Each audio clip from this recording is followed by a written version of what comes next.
how well do you know yourself? And then all of a sudden, boop, another me pops up, and you ask the one me a question, and he gets it wrong. My first name is actually Emilio Christopher Tazzi. My mother's favorite name, if she ever had a boy, ever had a son, she wanted to name him Chris. I'm the second child, so my brother got named after my dad. I was going to be Christopher Emilio Tazzi. Emilio is my grandfather.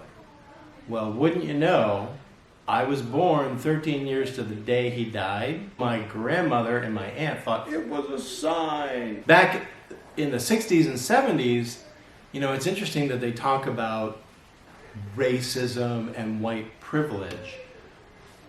When I was 10, I was brown. In a neighborhood where it was white Jews and, you know, white Anglo-Saxon Protestants, and so you kind of got made fun of if you had a really Latino name, so I never went by it. I was born in Washington, D.C., and my parents had a little house just north of the city in the suburbs, Silver Spring, Maryland. I have an older brother who's 3 years older. He's named after my father. Then I have a younger brother who is 10 months younger than me. And then I have a sister who is 7 years younger. And my younger brother and my younger sister are still back east, and I see them when I visit my folks. And my older brother lives in Alaska. He looks a bit like Grizzly Adams. And he's a beekeeper. Younger brother's a teacher, and my sister, she has a master's in biology, but she's elected to stay home and raise her kids. She was doing some part-time work as a teacher as well, preschool. With COVID, like, she's having to be, it's basically homes. In Maryland, in the Washington area, people don't know this about Washington. Washington is built on a swamp. It gets to be 99 degrees there in the summer, and the humidity is 99%. You know, summer days, they're all pretty perfect because you're not in school. We were all swimmers. You know, we get up, we go to swim team practice.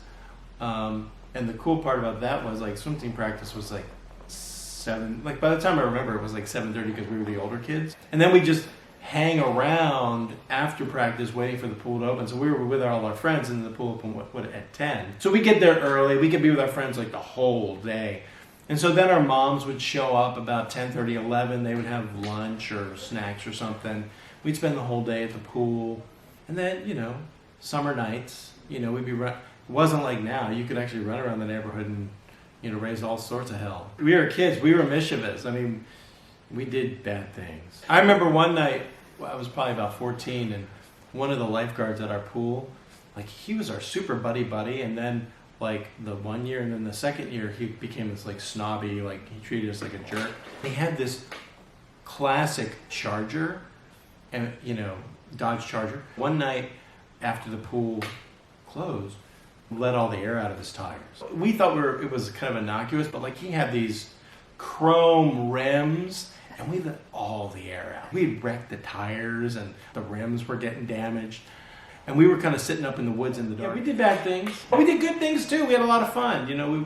We played games. In summer league, I was pretty much freestyle breaststroke. I didn't do backstroke. Sophomore year of high school, just kind of about midway through the season, the coach was like, he wanted to put together another IM relay. So he kind of stuck me with butterfly, and I was like, I didn't even know I could swim butterfly. Yeah, I just did the 50 butterfly. Hey, you swim 50 butterfly? I'm like, well, I didn't know until just now. Backstroke was really the thing I kind of refused. I always kind of felt like I was drowning, and water's getting up your nose, and this just is not fun. We all became lifeguards, and the management company that managed my parents' swim club hired us all, so we worked at one of the neighboring pools, and so I made a bunch of friends there. And in fact, a lot of those high school people I still keep in touch with.